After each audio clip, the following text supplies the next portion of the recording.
Priatelia, zás taká nová príhoda komentujúcej a jedného komentujúceho, vždy sú dvaja.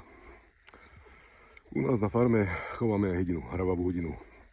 Rozprávame sa o druhu Calimero, veľmi vďačné plemeno, dorastá do veľkej veľkosti a spása. Ono nám tú lúku spása.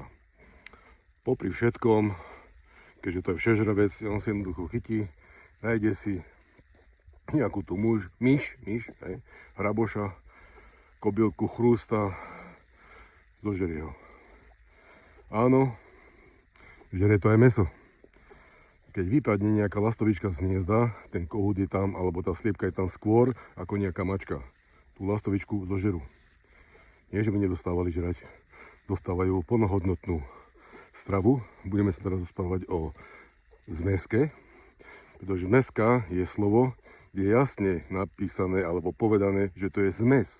Zmes obilnín. Po niektorí to ťažko znášajú, že joj, vy chováte zmeskov. A čím ich mám chovať? Vy ich čím chováte? Dáte mi za hrst, ja neviem, obilia a to má byť akože pre nich všetko vyvážená strava? Z toho chcete, aby vám to niečo narástlo? Aby vám dávalo vajíčka? Ste vy normálni? Pokiaľ to nemá tú vyváženú stravu, krpať je to taký genetický odpad, ktorý z toho nikdy nič nebude. Prestane to rásť, prestane to dávať vajíčka a bude to mať len tak, že to máte. Vyzerá to potom na dvore strašne.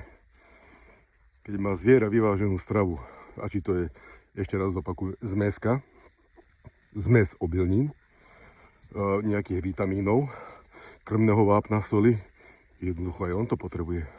Ani my ľudia sme rovnako všežravci a tiež nejeme jednu stravu, jeden druh. Ja mám rád rezne, ale nemôžem rezenie jesť dookola. To sa jednoducho nedá. Rovnako si chcem dať k tomu aj nejakú kapustu, alebo šalát, alebo hoci čo, jednoducho potrebujeme niečo iné, nie len jednu zložku. A táto sliepka nie je v ničom inom výnimočná, keďže je všežravec, žerie všetko.